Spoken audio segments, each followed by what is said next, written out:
think about this. A revered spiritual leader and a powerful king meet. And their interaction sparks this whole legal framework, so precise. It dictates the exact monetary value of, well, clothes. Specifically, cloaks a nun can receive. It sounds almost trivial on the surface, doesn't it? Yeah, exactly. But dig deeper, and these ancient rules reveal a surprisingly sharp understanding of, reputation, economics, and community management. Welcome to this deep dive. We're going to peel back the layers on some really fascinating episodes from early Buddhist monastic history. Our sources today are straight from the Vinaya text, specifically Nissaggiya 11 and Nissaggiya 12. These lay out some remarkably specific regulations for nuns, or bhikkhunis. Okay, so our mission here is to figure out how these incredibly detailed rules actually came about. What specific events provoked them? Right. And what do they fundamentally teach us about the practical realities of monastic life back then, maintaining that public image? You'll find that even seemingly minor details hold some pretty profound insights. So let's set the scene. We're in Savatthi at Jetavana, that's Anatha Pitika's monastery, where the Buddha was staying. It's the cold season. Okay. And our central figure is a bhikkhuni, a Buddhist nun, named Thullanandā. Now, the texts don't just mention her name. They describe her as learned, eloquent, and skilled at teaching Dhamma. And that description of Thullanandā is really key, I think. It sets up the tension immediately. She wasn't just some minor figure. She was highly respected, influential, almost like a star within the Sangha. Exactly. Her standing just amplifies everything that happens next. So one day, King Pasenadi Kosala, a major royal patron, comes to visit Thullanandā. He's bundled up, appropriately for the cold, in a very expensive kambala. The text says that's a heavy, probably woolen cloak. Suited for the weather. Right. Thullanandā teaches him the Dhamma, and she apparently captivates him. He's really impressed. And this is where things take an unexpected turn. Yeah, the king, clearly moved by her teaching, just asks her, "Do you need anything, Reverend?" And this is such a critical moment, isn't it? It's where that traditional monastic ideal of contentment kind of bumps up against the reality of patronage. Right. How do you respond? How does a monastic, who's supposed to be detached, respond when a powerful figure makes such an open-ended offer? It's tricky. Well, Thullanandā, she doesn't seem to hesitate much. She directly asks for the king's expensive cloak. Wow. Right. And he gives it to her. Then he leaves. But this exchange, it does not go unnoticed. Not for a second. People start murmuring. You can imagine. Saying things like, these nuns are greedy, they're discontent. How could she ask the king for his cloak? And it wasn't just lay people. No, the texts mention even other nuns, the ones described as less greedy, were dismayed. Right. And this public and internal outcry is critical. It shows this immediate, deep concern for the Sangha's reputation. That reputation was paramount for its survival, for continued support. Yeah, absolutely. Monastics were meant to be examples of contentment, right? So an influential nun openly asking for a valuable item directly challenged that whole perception. So the word gets back to the Buddha. Of course. And he hears about it, takes swift action, scolds Thullanandā. And this incident, this specific interaction, directly triggers the creation of a very specific monastic rule. So he wasn't just saying, don't do that again. He was essentially like drafting legislation on the spot. What does it mean practically for other nuns going forward, especially with donors? Precisely. It wasn't just advice.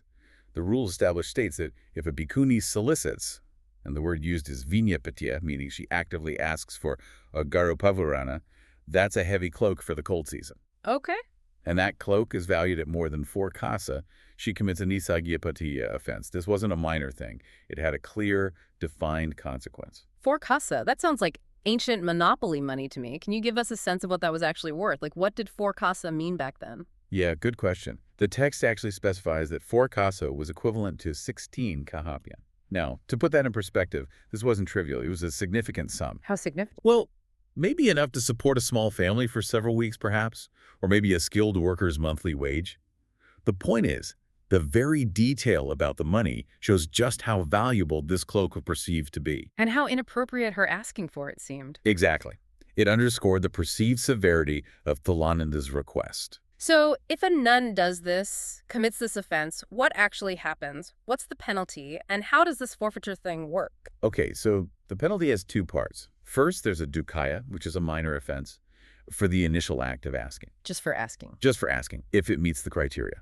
But the bigger deal is the Nissaggiya, the forfeiture, once the item is actually received. Okay. The item itself, the cloak, must be formally forfeited, given up, either to the Sangha as a whole or maybe a smaller group of nuns or even just one other nun. How does that work practically? She has to make a formal declaration, something like, "This heavy cloak, which I got by asking for more than 4 kasa, is Nissaggiya. I forfeit it to the Sangha." And then typically, it's actually returned to her for her use after the forfeiture. Yeah. But the act symbolizes it's no longer hers personally. It belongs to the community now. That is an incredibly precise, almost sort of ceremonial process. But what if she genuinely didn't know it was worth that much? Or, maybe she had a different reason for asking. Did the code account for that kind of nuance, like intention? That's a crucial question. And yes, the rule is surprisingly sophisticated about intent. It's not just black and white. How so? Well, if she asks for something worth more than 4 kasa and she knows it's worth that much, it's the full offense, Nissaggiya pachidiya. Same if she's unsure about the value. Okay. And interestingly, even if she mistakenly believes it's worth less than 4 kasa, but asks for it anyway and it turns out to be more valuable, it's still the full offense. Huh. So intent isn't everything then? Not entirely. However, if she asks for something she genuinely believes is valued less than 4 kasa, but it turns out to be more expensive, or if she's simply unsure about a lesser amount she's asking for, then it's only a dukkaya, the minor offense. Ah, okay. So the full offense really hinges on intending to ask for something valuable, even if you're wrong about the exact value. Pretty much, yes. It targets the act of soliciting a high-value item. It really sounds like they tried to cover almost every angle. Were there any other exceptions, any loopholes, so to speak? What if she was just, having a bad day or not thinking straight? Chuckles lightly. Well, loophole might be strong, but yes, the Vinaya is quite comprehensive. There's a category called anapati, meaning no offense. Okay, when does that apply? Obviously, if the item she asks for is valued at 4 kasa or less, that's fine. No offense there. Makes sense. Also, if she asks a relative, that's permitted. Or if she asks someone who has already offered support, like they said, "Ask me if you need anything," essentially giving prior permission. Okay, so if the door was already opened. Exactly. Also, if she's asking on behalf of someone else, like for another nun, or if she uses her own personal funds, or, and this is interesting, if she intended to ask for an expensive one, but somehow ended up asking for a cheap one instead. Really? Yes. And you mentioned someone not thinking straight. If she's considered temporarily insane, that's an exception. Or, get this, if it's her very first time ever committing this specific type of offense, kind of like a first offense warning. Wow. That is incredibly detailed. Okay, so just when you think you've got a handle on the heavy cloak rule, another incident happens, and it sounds strikingly similar. This time, though, it's the hot season. Right, different context. And guess who's involved again? Thullanandā. But instead of a heavy winter cloak, she solicits a lafuvurana, a light cloak. The text even specifies it's linen, koma. And what's really remarkable here, I think, is how this second story illustrates the sheer meticulousness of the Vinaya. It shows rules being established for different circumstances, down to the season, the type of garment, the material. It wasn't just a one-size-fits-all rule. Not at all. And the pattern repeats. Thullanandā asks, there's public outcry, the Buddha intervenes, and a new related rule is made. It underscores that consistent concern for conduct and perception.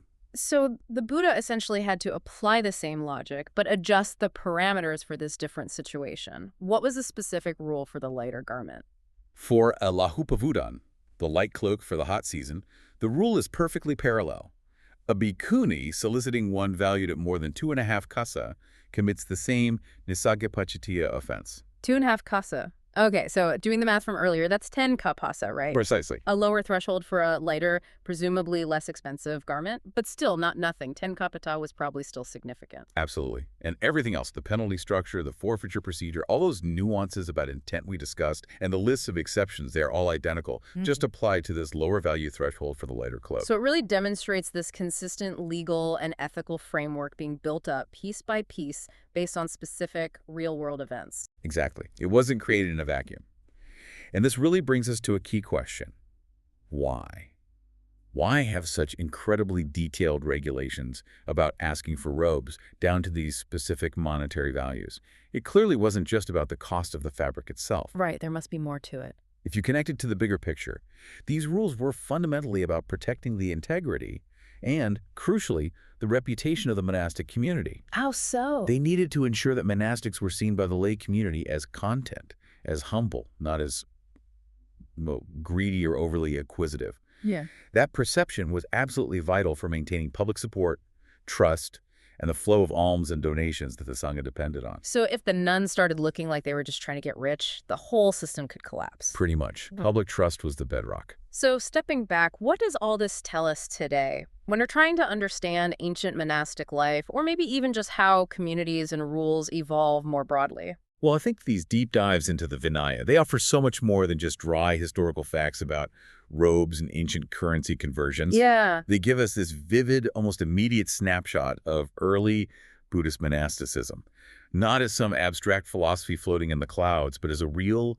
living, breathing community facing very human challenges: greed, reputation, social pressure. The messy stuff. The messy stuff. And it shows the Buddha's incredibly pragmatic approach to managing that community, crafting this detailed code of conduct directly in response to specific behaviors and their impact on society. So it really shows how high-minded spiritual principles got translated into very practical day-to-day rules for keeping a community functional and respected. Exactly. Principle into practice. So we've unpacked how one respected nun's, let's say, bold request for a king's fancy cloak led to these incredibly specific, financially detailed rules about what bhikkhunis could and couldn't ask for, covering everything from heavy winter robes down to light summer linen. It's a fascinating origin story for these particular rules. It really is. And these accounts from the Nissaggiya section of the Vinaya, they just illustrate that dynamic, adaptive process of rule-making in those early monastic communities.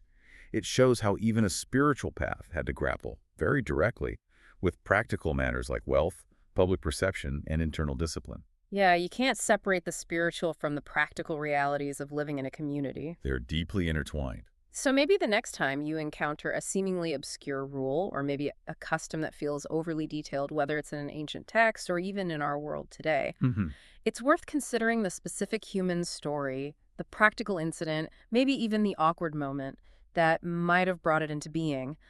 What does this deep dive tell you about that intricate, sometimes tense relationship between individual actions and the reputation or health of the whole community?